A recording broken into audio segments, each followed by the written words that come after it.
नमस्कार, मी संजय आवटे. कारण राजकारण या विशेष कार्यक्रमात तुमचं पुन्हा एकदा स्वागत.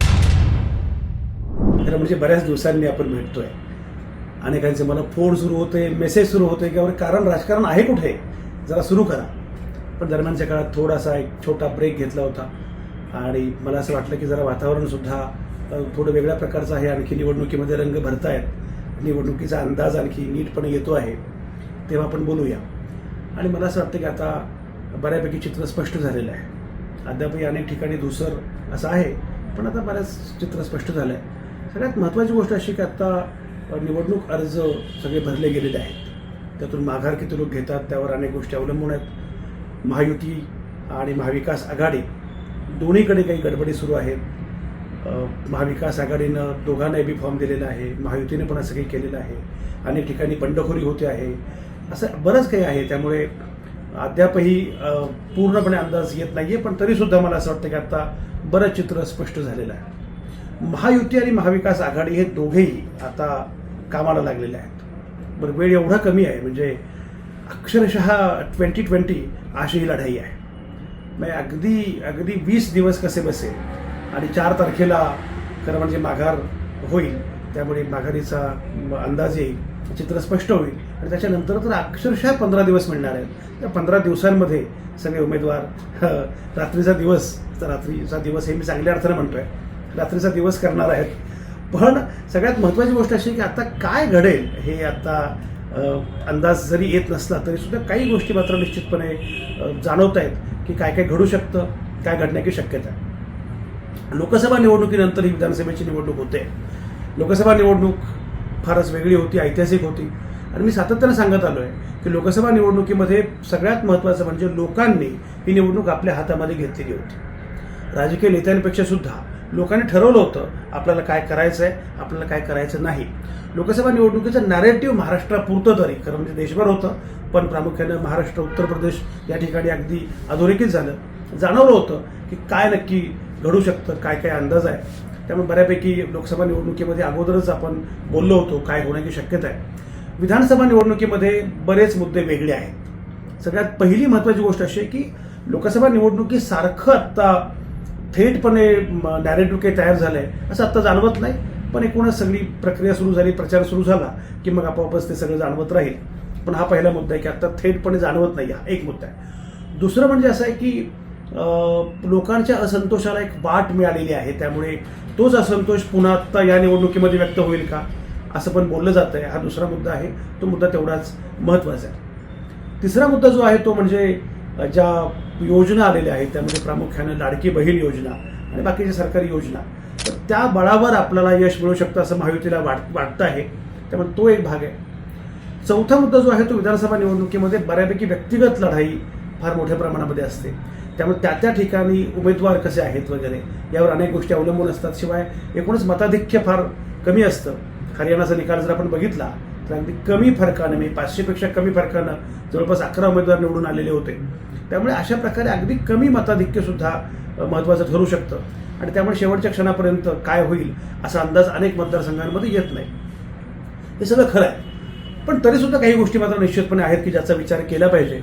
मला स्वतःला असं वाटतंय की मुळामध्ये महाविकास आघाडीची बाजू ही बरीच वरचढ होते लोकसभा निवडणुकीमध्ये.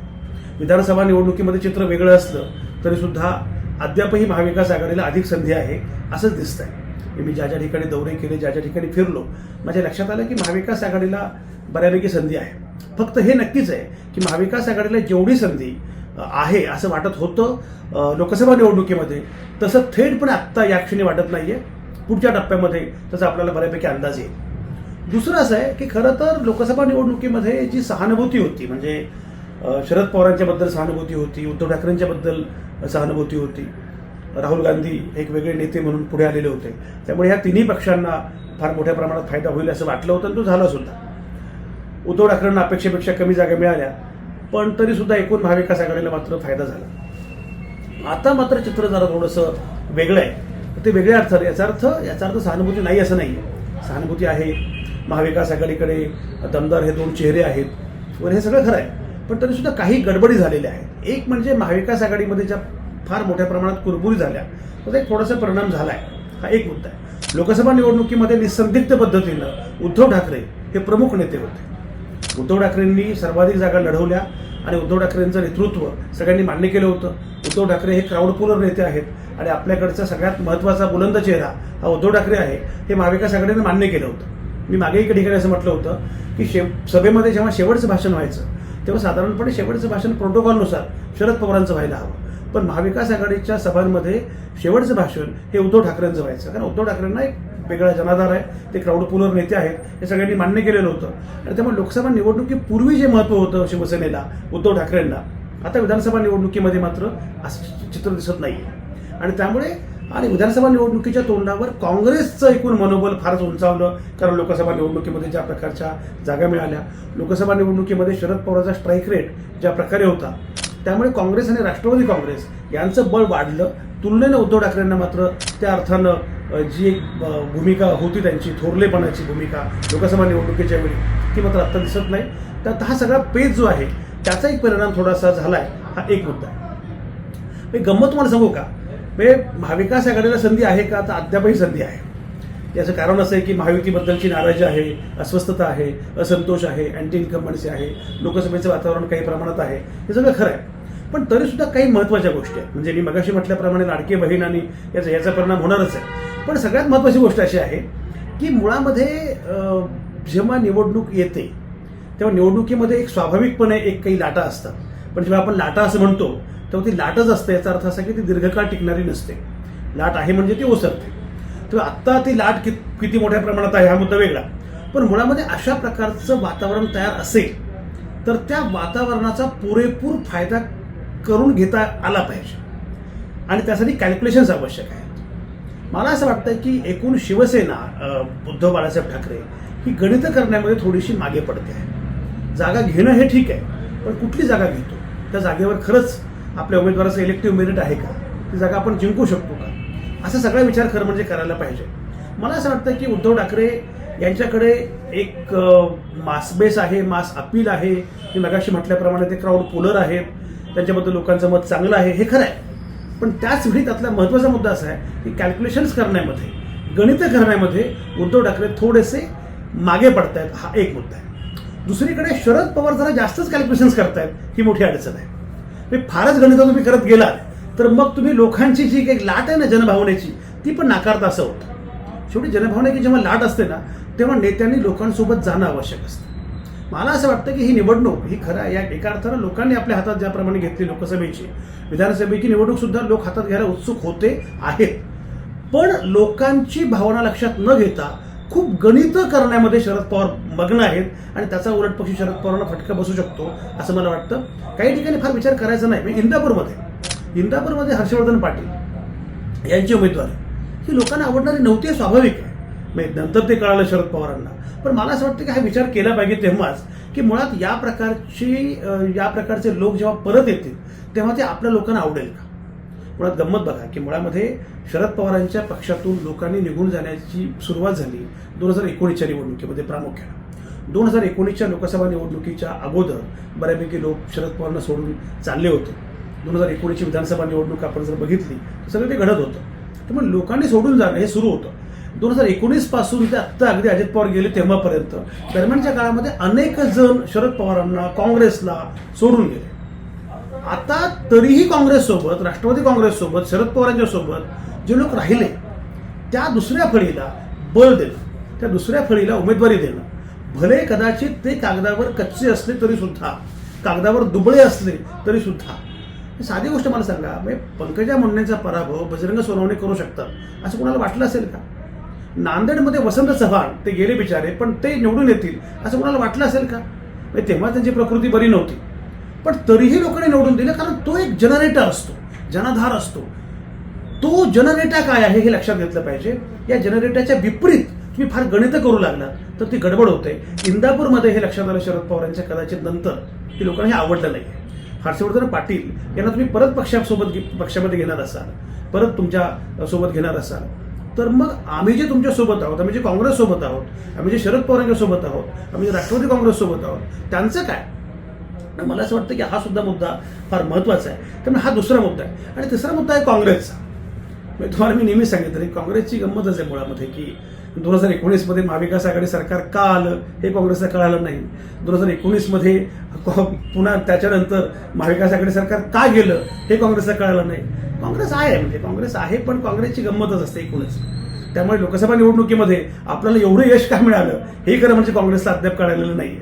पण आपल्याला यश मिळालं म्हणजे आता आपण काहीतरी केलं पाहिजे म्हणून काँग्रेसचे नेते अगदी बाहेर सरसावून कामाला लागलेले आहेत. पण प्रत्यक्ष फील्डवर आणि एकूणच गणिती प्रक्रिया या सगळ्याचा अंदाज त्यांना आलाय का हा पण विचार केला पाहिजे. एक लक्षात घ्या, मी मागे सांगितले म्हणजे उद्धव ठाकरेंबद्दलची सहानुभूती आहे का आहे, शरद पवारांच्या बद्दलची सहानुभूती आहे का आहे, लोकसभा निवडणुकीमध्ये ती होती का होती.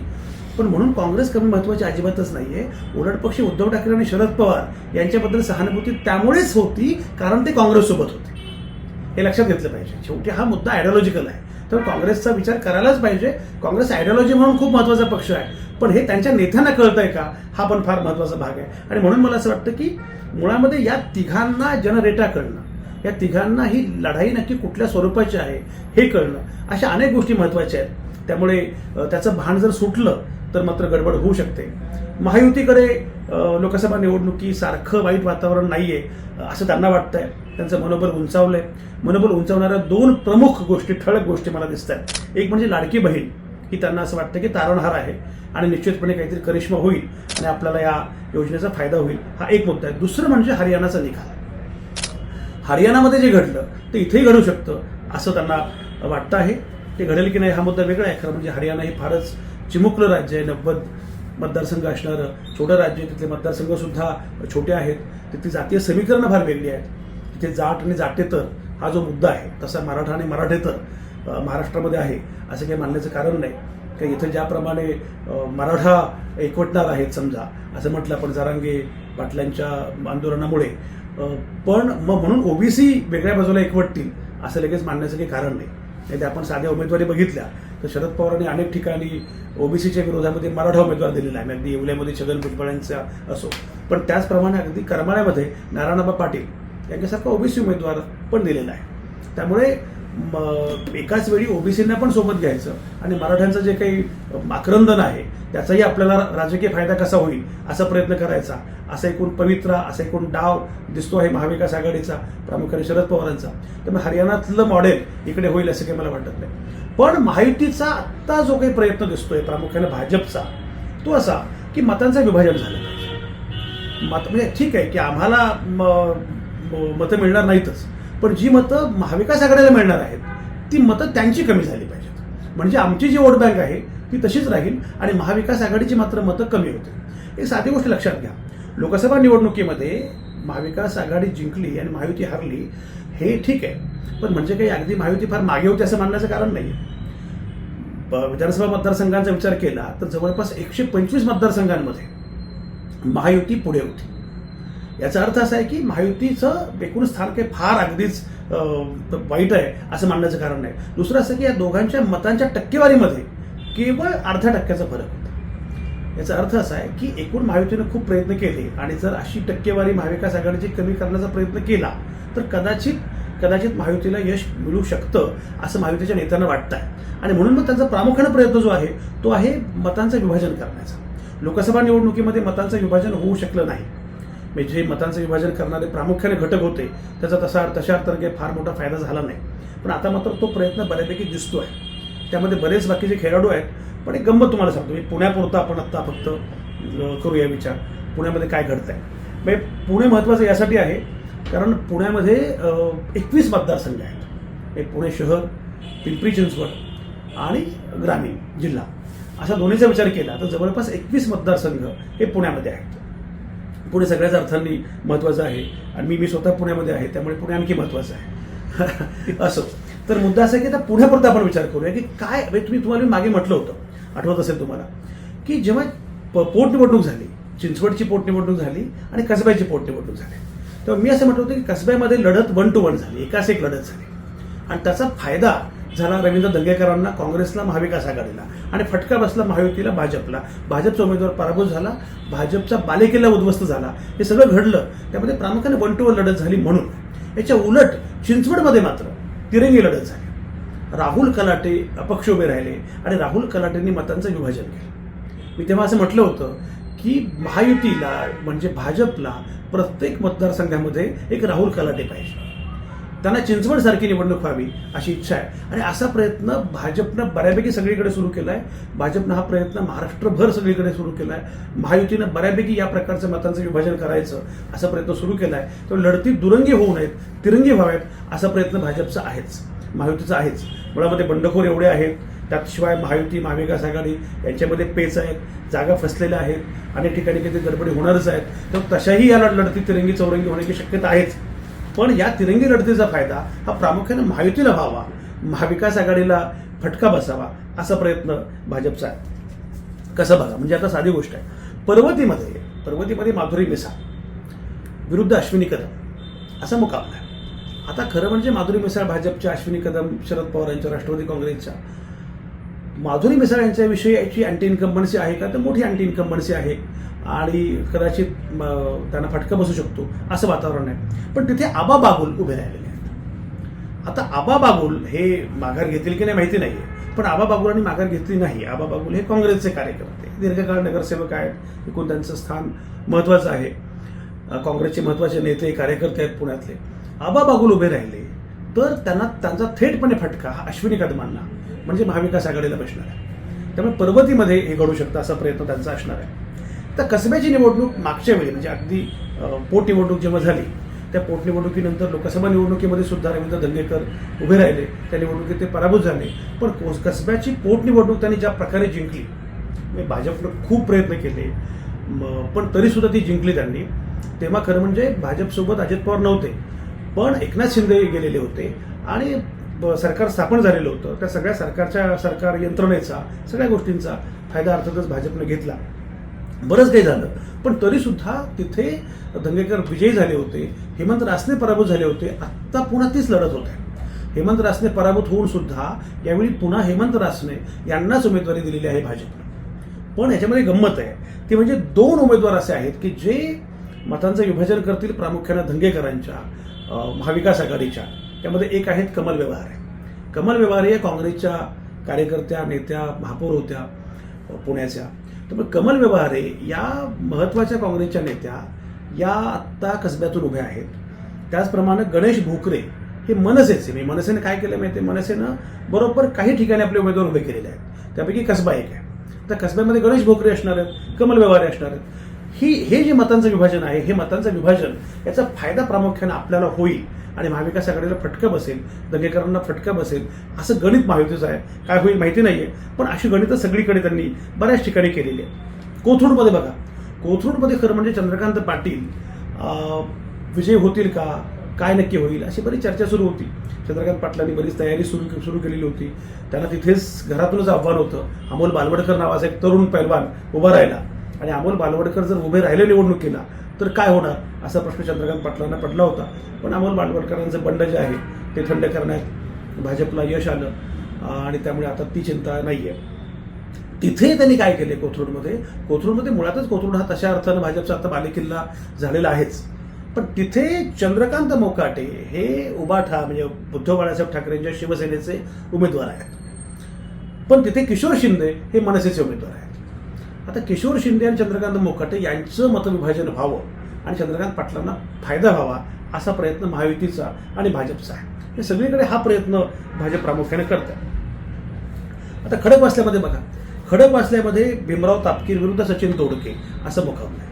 सचिन दोडके मागच्या निवडणुकीमध्ये अगदी कमी फरकानं पराभूत झाले होते. भीमराव तापकीरांच्या अनुषंगानं सुद्धा मोठी अँटी इन्कम्बन्सी वगैरे आहे. त्यामुळे भीमराव तापकीर अडचणीमध्ये आहेत असं बोललं जात होतं, अजूनही बोललं जातं. तिथे रमेश वांजळेंचे चिरंजीव मयुरेश वांजळे यांना उभं केलेलं आहे. आता मयुरेश वांजळे उभे राहिल्यामुळे कोणाला फायदा होईल, कोणाला फटका बसेल हे बघितलं पाहिजे. म्हणजे भीमराव तापकीरांना फटका बसणारच नाही असं नाही, पण साधारणपणे महायुतीचा प्रयत्न असा आहे की हा फटका प्रामुख्याने महाविकास आघाडीला बसेल, सचिन दोडकेंना बसेल असं त्यांना वाटतंय. त्यामुळे त्यांनी तिथे ती व्यूहरचना केली असं वाटतं. आता शिवाजीनगरमध्ये बघा, शिवाजीनगरमध्ये सिद्धार्थ शिरोळे मागच्या वेळी अगदी अशाच कमी फरकानं निवडून आले होते. दत्ता बहिरट हे काँग्रेसचे ते उमेदवार होते. आता दत्ता बहिरट पुन्हा उभे आहेत. दत्ता बहिरट विरुद्ध सिद्धार्थ शिरोळे असा मुकाबला. सिद्धार्थ शिरोळे यांना ही निवडणूक फार सोपी नाहीये असं बोललं जात होतं, पण तिथे मनीष आनंद उभे आहेत काँग्रेस. आता मनीष आनंदांनी माघार घेतली तर वेगळा मुद्दा आहे, पण मनीष आनंदांनी माघार घेतली नाही तर मात्र दत्ता बहिरटांची मतं कमी होणार, काँग्रेसला थेटपणे फटका बसणार, महाविकास आघाडीला थेटपणे फटका बसणार असा प्रयत्न दिसतो आहे. त्यामुळे मी तुम्हाला म्हटल्याप्रमाणे सगळीकडे हे जे गणित आहे, हडपसरमध्ये बघा, हडपसरमध्ये खरं म्हणजे चेतन तुपे हे तसे काही फार काही अडचणीत आहेत असं म्हणायला हरकत नाही, अशा प्रकारचं एकूण वातावरण होतं. पण तिथे प्रशांत जगताप त्यांच्या विरोधामध्ये उभे आहेत, महाविकास आघाडीचे, राष्ट्रवादी काँग्रेस, शरद पवार गटाचे ते शहराध्यक्ष आणि महत्त्वाचे कार्यकर्ते आहेत. पण तिथे साईनाथ बाबर हे मनसेचे गृहस्थ उभे आहेत. आता साईनाथ बाबरांचा फटका कोणाला बसेल आणि फायदा कोणाला होईल, तर हडपसरमध्ये सुद्धा चेतन तुपेंना या तिरंगी लढतीचा फायदा व्हावा, मतविभाजनाचा फायदा व्हावा असा प्रयत्न दिसतो आहे महायुतीचा. त्याच्यानंतर बघा आणखी चिंचवडमध्ये जे मागच्या वेळी घडलं होतं, मागच्या वेळी अश्विनी जगताप, नाना काटे, राहुल कलाटे अशी लढत होती. यावेळी हीच लढत आहे, अश्विनी जगतापांच्या ऐवजी शंकर जगताप आहेत. पण शंकर जगताप विरुद्ध राहुल कलाटे, यावेळी राहुल कलाटे हे अपक्ष नाहीत तर अधिकृतपणे महाविकास आघाडीचे उमेदवार आहेत. त्यांना शरद पवारांच्या राष्ट्रवादी काँग्रेसनं उमेदवारी दिलेली आहे. राहुल कलाटे हे खासदार अमोल कोल्हे यांचे फार अगदी जवळचे दोस्त मानले जातात. अमोल कोल्हेंनी प्रयत्न केले आणि राहुल कलाटेंना उमेदवारी मिळाली. राहुल कलाटेंना उमेदवारी मिळाल्यामुळे राहुल कलाटेंच्या विजयाची शक्यता निर्माण झाली आहे का, तर शक्यता निर्माण झाली आहे. कारण शेवटी शंकर जगताप, एकूणच जगताप यांच्याविषयी कदाचित अँटी इन्कम्बन्सी असेल. पण त्यामध्ये एक मुद्दा असा पण आहे की नाना काटे अपक्ष उभे राहत आहेत. त्यामुळे नाना काटे आणि कलाटे यांच्या मतांचं विभाजन झालं तर त्याचा फायदा शंकर जगतापांना होईल. आणि मागच्या वेळी ज्याप्रमाणे अश्विनी जगतापांना सहजपणे विजय होता आलं तसं कदाचित शंकर जगतापांना फायदा होऊ शकतो. असा या तिरंगी लढतीचा फायदा होईल असं महायुतीला वाटत असावं असं दिसत आहे. आता तिकडे बघा, म्हणजे जरा ग्रामीण याच्यामध्ये आपण जर गेलो तर तिकडे काय काय होत आहे, तर ग्रामीण भागामध्ये तशा लढती फार अशा तिरंगी वगैरे फार होण्याची शक्यता नाही आहे. पण इंदापूरचा मी मगाशी उल्लेख केला होता. इंदापूरमध्ये हर्षवर्धन पाटील आहेत. हर्षवर्धन पाटील हे आत्ता शरद पवार यांच्या राष्ट्रवादी काँग्रेसकडून निवडणुकीच्या रिंगणामध्ये उभे राहिलेले आहेत. दत्ता भरणे विद्यमान आमदार आहेत. दत्ता भरणे हे अजित पवारांच्या राष्ट्रवादी काँग्रेसचे उमेदवार आहेत. खरं म्हणजे ही निवडणूक हर्षवर्धन पाटील विरुद्ध दत्ता भरणे अशी झाली असती तर ती महायुतीला अडचणीची ठरली असते. पण आता या निवडणुकीमध्ये प्रवीण माने उभे आहेत. प्रवीण माने उभे असल्यामुळे प्रवीण माने आणि हर्षवर्धन पाटील यांच्या मताच्या विभाजनाचा फायदा जो आहे तो होईल दत्ता भरणेंना. त्यामध्ये जातीय समीकरणं सुद्धा आहेत. त्यामुळे दत्ता भरणेंना त्याचा फायदा व्हावा अशी एकूण सगळी व्यूहरचना दिसते आहे. त्याचप्रमाणे जर आपण बघितलं तर आंबेगावमध्ये दिलीप वळसे पाटील विरुद्ध देवदत्त निकम. तर म्हणजे दिलीप वळसे पाटलांच्या संदर्भातली अँटी इन्कम्बन्सी मोठ्या प्रमाणात आहे. देवदत्त निकमांच्या सभा जोरदार होत आहेत. देवदत्त निकमांना जनाधार मोठा मिळतोय, त्यांना चांगला पाठिंबा मिळतो आहे, हे सगळं दिसतंय. पण याच्यामध्ये सुरुवातीपासून दिलीप वळसे पाटलांचा प्रयत्न तिसरा उमेदवार आणायचा होता. तरी सुरुवातीला रमेश येवले यांना ते उभे राहावेत असा प्रयत्न केला, पण येवलेंनी माघार घेतली. आता तिथे मनसेचे सुनील इंदोरे उभे आहेत. तर सुनील इंदोरे आणि देवदत्त निकम यांच्या मतांचं विभाजन व्हावं आणि दिलीप वळसे पाटलांना फायदा व्हावा असा प्रयत्न दिसतो आहे तिथे. तर सगळीकडे अशा प्रकारचे प्रयत्न दिसत आहेत. म्हणजे अगदी काही बाकीच्या ठिकाणी की बारामतीमध्ये अजित पवार विरुद्ध युगेंद्र अशी थेट लढत अपेक्षित आहे. दौंडमध्ये राहुल कुल विरुद्ध रमेश थोरात अशी लढत अपेक्षित आहे. पुरंदरमध्ये संजय जगताप विरुद्ध विजय शिवतारे अशी लढत अपेक्षित आहे. भोरमध्ये संग्राम थोपटे विरुद्ध शंकर मांडेकर अजित पवारांचे ती लढत अपेक्षित आहे. खेडमध्ये दिलीप मोहिते विरुद्ध उद्धव ठाकरेंचे बाबा काळे अशी लढत अपेक्षित आहे. जुन्नरमध्ये अतुल बेनके विरुद्ध सत्यशील शेरकर. आता अतुल बेनके विरुद्ध सत्यशील शेरकर अशी जी लढत आहे त्याच्यामध्ये हे नक्कीच आहे की अतुल बेनकेंना ही निवडणूक अडचणीची आहे, पण तरीसुद्धा तसं अगदी आता थेटपणे सांगता येईल असं काही वाटत नाही आहे. पण तिथं तिरंगी लढत नाही आहे, थेट दुरंगी लढत आहे.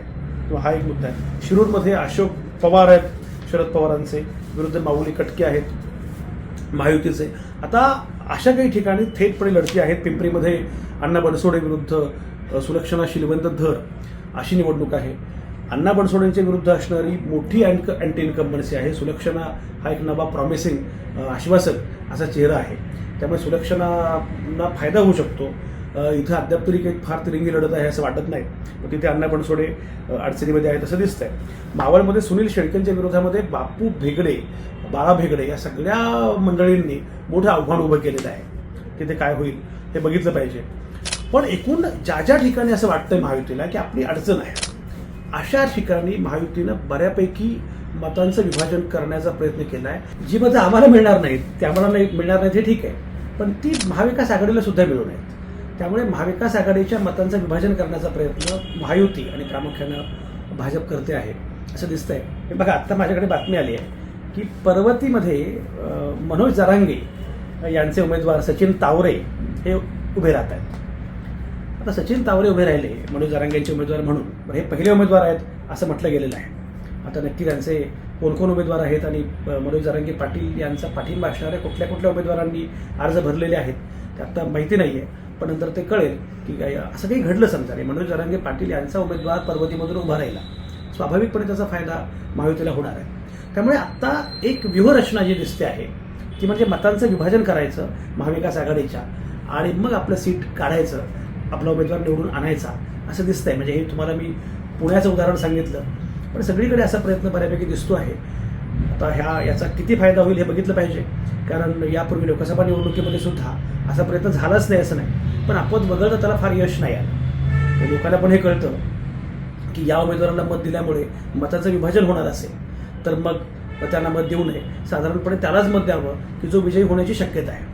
त्यामुळे कदाचित मतांचं विभाजन करण्याचा प्रयत्न केला तरी त्याला यश येईलच असं नाही, पण ही व्यूहरचना मात्र आहे आणि कदाचित त्याचा फटका महाविकास आघाडीला बसू शकतो. आता महाविकास आघाडीची व्यूहरचना नक्की काय आहे ते बघूया आपण, पण एकूण सध्या तरी असं वाटतं मला. एनिवे, तुम्हाला काय वाटतं? तुम्हाला बरंच काही वाटत असणार आणि बरेच दिवस आपण काही बोललोच नाही आहे, त्यामुळे तुमचं वाटणं माझ्यापर्यंत माझ्या वाट्याला आलेलं नाही आहे. तर मला असं वाटतं की तुम्हाला जे वाटतं ते तुम्ही कमेंटमध्ये लिहा. आणि एकूणच बऱ्याच गोष्टी आहेत, बऱ्याच तुम्हाला काही बोलायचं असणार आहे, बरंच तुम्हाला काही सांगायचं असणार आहे. जे काही वाटतं, जे काही तुमच्या मनात आहे ते जरा शेअर करा, आपण बोलत राहू. बाकी दिवस दिवाळीचे आहेत, त्यामुळे खूप शुभेच्छा दिवाळीच्या. एका नव्या पर्वात, प्रकाश पर्वात आपण जातो आहोत. महाराष्ट्रामध्ये काय घडेल या सगळ्या ह्याच्यामध्ये ते आपण बघणार आहोतच. बोलत राहू, भेटत राहू.